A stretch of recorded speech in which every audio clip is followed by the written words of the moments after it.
Surtout ce qui est important, madame, c'est vraiment essayer de ne pas montrer que vous hésitez. Soyez bien convaincue, convaincante de tout ce que vous dites. Pensez à ce que vous allez dire. Maman, tu crois que papa il va s'asseoir ici? Non, mon cœur, il ne va pas s'asseoir ici. On a demandé pour qu'il soit assis ailleurs. Ok?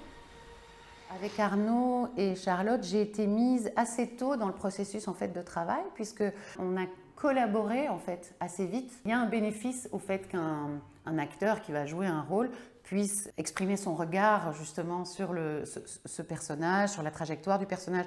On s'est bien trouvé. Il y a quelque chose qui a cliqué. En fait, Arnaud a une façon de travailler avec les acteurs d'une façon qui m'est familière, confortable et que je trouve riche, voilà, qui permet d'essayer de ne pas aller directement à quelque chose de présupposé, d'efficace. C'est une façon de travailler qui permet la recherche et donc la surprise. C'est un rôle extrêmement fort, ça a résonné extrêmement fort dans mon cœur, dans mes entrailles de mère, sans doute. Ça me touche, moi, personnellement, Myriam, à l'endroit de la protection de l'autre, du plus faible, etc. Et c'est quand même une femme qui essaye de protéger quelqu'un et qu'on empêche de pouvoir les protéger. Et ça, je crois que c'est une question qui me parle.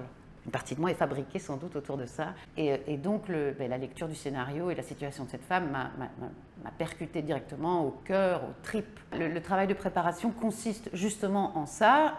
C'est très clair à la lecture du scénario, et Arnaud et Charlotte m'ont très vite laissé entendre qu'on est à un moment de la vie de cette femme qui est extrêmement tendu dès le départ, dès la première minute de film, et qui va en progression encore tout le long. Et donc forcément, ça nécessite pour chaque seconde de tournage une charge émotionnelle très très forte. Il faut la préparer, cette charge émotionnelle. Vous ne la préparez pas le matin en arrivant 5 minutes avant de commencer la scène, ça c'est pas possible. Mais donc justement, le travail de préparation, c'est très solitaire comme travail, hein, sert en accumulant une série d'ingrédients qui permettent d'accumuler de la charge émotionnelle. Personnaliser cette situation, etc.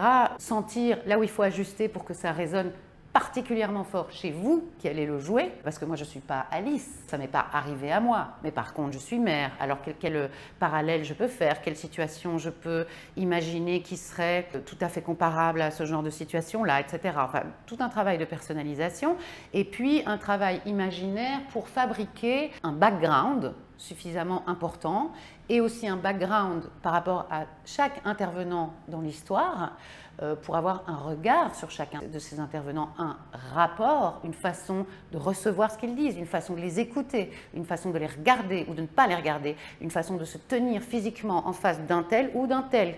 Qu'est-ce que ça change? Afin de permettre tout ça, c'est pas conscient. Pour créer tout ça, il faut accumuler de la matière, des ingrédients, etc. Et vous sentez que vous êtes en train de mijoter une espèce de soupe bouillonnante, particulière, dans laquelle vous allez vous jeter le jour du tournage. Et vous n'allez pas être la seule jetée là-dedans, d'autres personnes vont être jetées avec vous. Et qu'est-ce qui va se passer dans cette soupe? Ça demande énormément d'implication et de travail, et pour ça, il faut y croire à fond. Il faut y croire à fond. Quelle que soit la manière de raconter l'histoire, quel que soit le média, c'est pas si important. C'est plutôt le fond de ce qu'on raconte, comment on a envie de se donner les moyens de le raconter, et surtout en restant gentils les uns avec les autres. Étienne! Je pensais que j'allais être soutenue.